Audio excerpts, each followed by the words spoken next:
Okay, I'm going to try to do an audio of this. I told myself I'd start doing true crime cases, so here goes. Horror astrology can also be done to read events. On January 21st, 2020, at 1:59 a.m. in San Mateo, a wife called 911 when she found her dead husband. With the Scorpio ascendant, not sure who is who here because there's two rulers. So I need to investigate a little bit more. So, of course, we jump to the moon. Moon is in the second house, which seems kind of strange for me as to where the moon is. But I've seen that happen, though, however, when there is a suicide and the person has used an object to kill themselves, like a gun or a rope, because the second house does rule assets or things, in other words.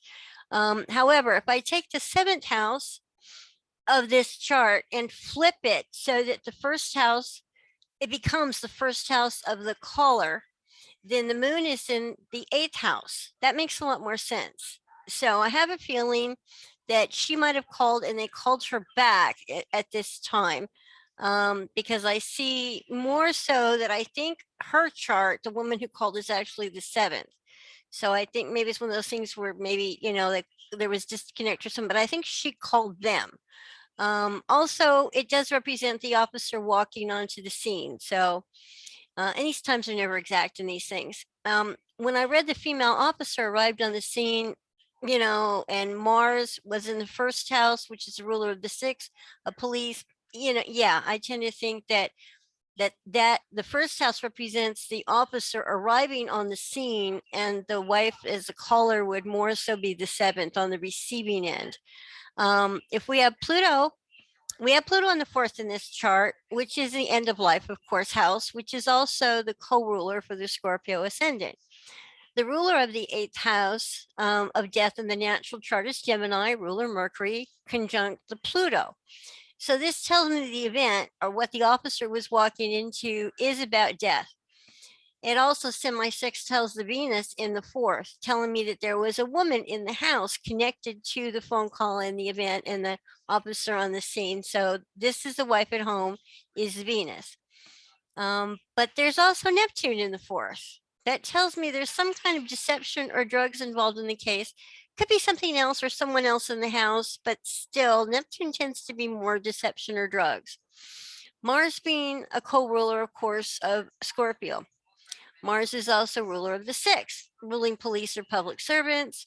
Mars squares Venus, again telling me that there's a female officer who came on the scene, since the first house rules people entering the scene. The square means that, the officer and the woman were in some kind of conflict, of course, because the officer didn't know what they were walking into, I'm sure.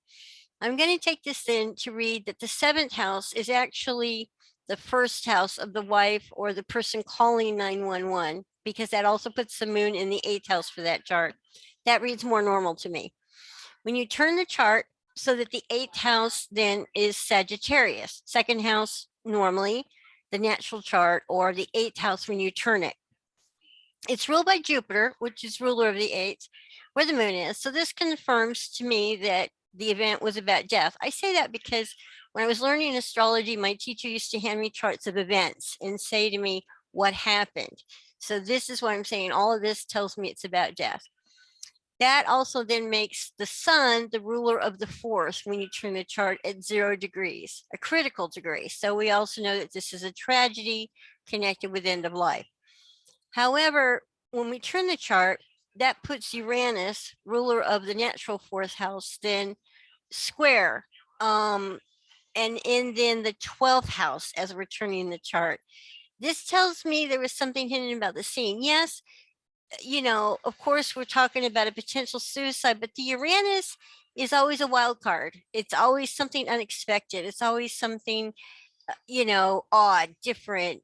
It's that you're not expecting, a surprise, so to speak, is Uranus. So there's a surprise here.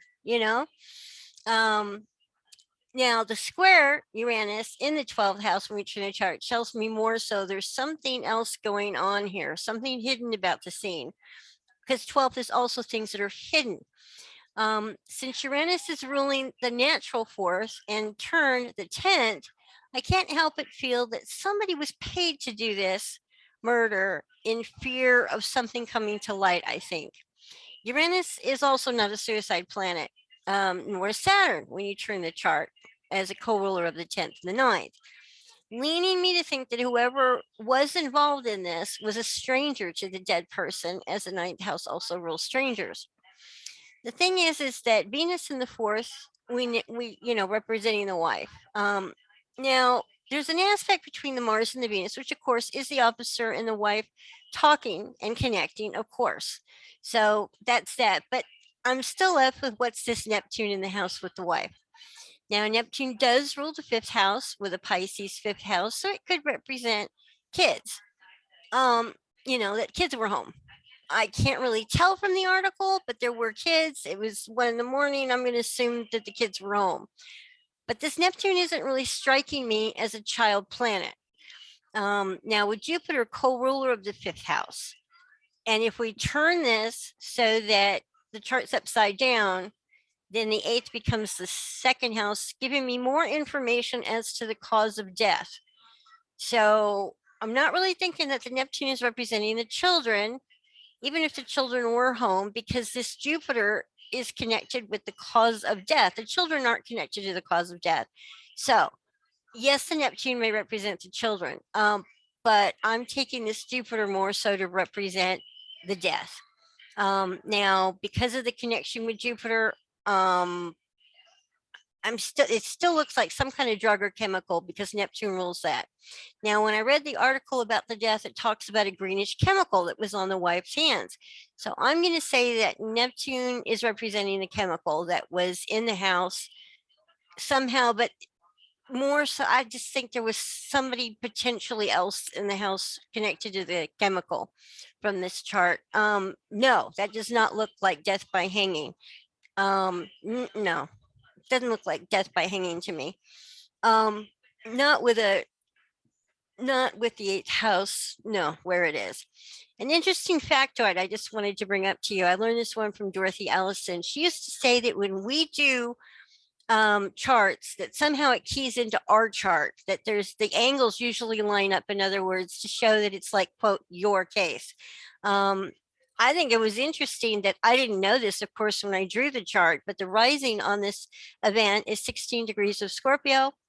My rising is 16 degrees of Scorpio. So the angles match, which is, of course, why I was drawn to the chart. You'll find that when you do charts, that your angles will tend to factor in or be, very close to the chart that you're doing. That draws you to an event. So I also did a horary chart, which I've attached here, where I've asked myself, was this a suicide or murder? That is attached. And I ran that chart on June 1st at 9:05 p.m. in Las Vegas. The rising is ruled by Saturn, which of course represents an older woman and an astrologer. Fits, makes sense. So yes, on the Saturn, the first house, asking the question.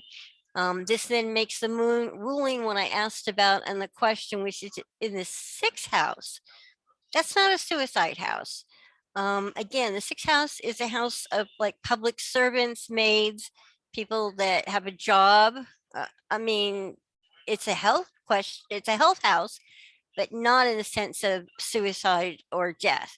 Here's the weird part. I think that I watched this mystery movie once where, everybody thought they killed this guy, but he'd already started to die. So it was kind of both. I think something went wrong here or was fed to him, or something started to go wrong and then he was hung. I actually think it's both. And that's another thing I'm leaning towards. The 1st house has 2 rulers, which tells me that there's actually potentially two causes here, I just think there was 2 things involved here. Also understand that Gemini on the 8th house also I have found with 2 people or 2 incidents or 2, just Gemini rules the twins or 2. I think there was actually 2 different causes of death at the same time for this person. That's what really clouds it up, in other words. Okay, now, because the sun, ruler of the 10th house, was in the planets representing the dead person in the 911 call, that's the fame of the case, which, of course, there was an article where I read about it. So, yes, there was fame. However, the question would be, will the actual murderer be caught and exposed and incarcerated? Now, if I take the 12th house of jail and the ruler being Venus, which is in the fourth, ending the matter like before it started, in other words, I don't believe the murderer will be caught. That also tells me that the murderer will take this to his grave. I think they'll die without the truth coming out in the case. I think the wife knows more than she let on. I don't think she's going to talk about it, however, because of how close Venus is to the Neptune. The moon's last aspect, which is how the case winds up in the end, is the moon to Saturn in the third house. That tells me that the very last event in this case will be a news report closing the case. That's my prediction, sometime within the next 4 years. Because there's a difference of degree between the Saturn and the moon of 4 degrees, I've just learned that, it's not 4 months, so it's going to be 4 years. But sometime within the next 4 years, I think we're going to read about the case being closed. If you have any other true crime cases you'd like me to look at, shoot me an email.